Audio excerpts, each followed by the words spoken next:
তোমারও কি আমার মতো প্রচুর টাকা? টাকার আগুনে জ্বলে পুড়ে যাচ্ছ? বাড়িতে তো বাড়তি টাকা আছেই, সাথে এটিএম থেকেও টাকা উপচে পড়ছে।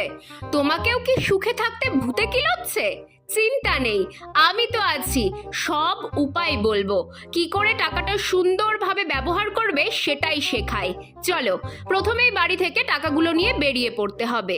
দেখো, তোমাকে আটকানোর জন্য অনেক চেষ্টা হতে পারে, ঠিক যেমন আমাকে রোলার গাড়িটা চাপা দিয়ে দিতে আসছিল। যাকগে, কারোর কোনো রকম ফাঁদে পা না দিয়ে একটা টোটো ধরে বেরিয়ে যাবে তোমার ডেস্টিনেশনের উদ্দেশ্যে। তারপর সোজা ভর্তি হয়ে যাবে যে কোনো একটা প্রাইভেট বিএড কলেজে। ব্যাস, তোমার বাড়তি টাকার সুন্দর ব্যবহার হয়ে গেল। চিন্তা নেই, তোমার মতো ওখানে অনেককেই পাবে। জোকসে পার্ট, যে কোনো সার্টিফিকেট পাওয়ার জন্য তো খরচ করতেই হয়, তাই না? তবে ভাগ্যিস স্কলারশিপগুলো ছিল, নয়তো বাবার ঘাড় ভেঙে এত টাকা নেওয়া সম্ভব হতো না।